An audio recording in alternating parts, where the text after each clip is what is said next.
Assalamu alaikum dear students. Today our topic is rocks formed by regional metamorphism. The internal forces of the earth, i.e. earthquakes. ज़मीन की अंदरूनी forces, internal forces जैसा कि earthquake and mountain building forces, और ज़मीन की अंदरूनी जो पहाड़ बनाने की जो rocks बनाने की जो forces होती हैं, cause a rock to sink inside the earth. Rock का ज़मीन के अंदर धंस जाने की वजह बनता है।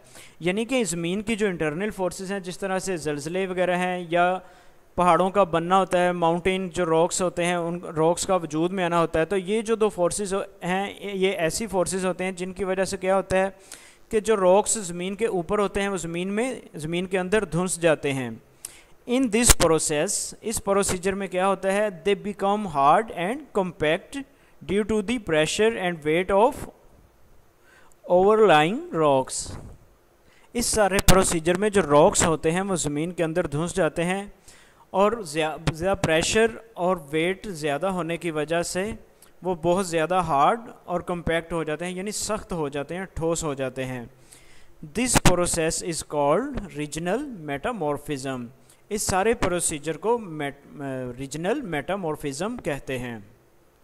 Shale, a sedimentary rock, after being changed turns into slate.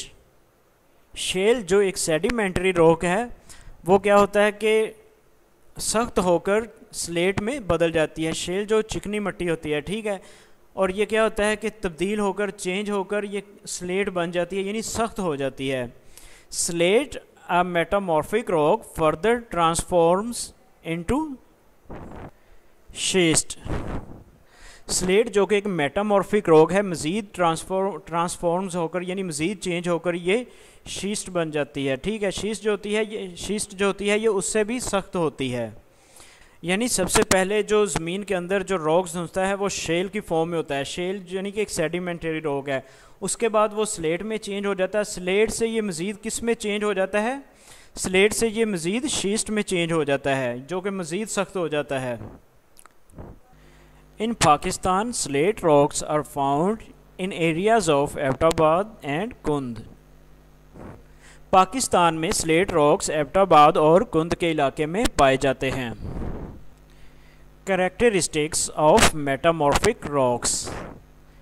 These rocks are formed by the alternation of pre-existing rocks.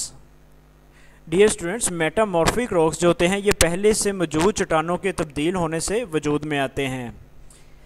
These are more smooth and shiny.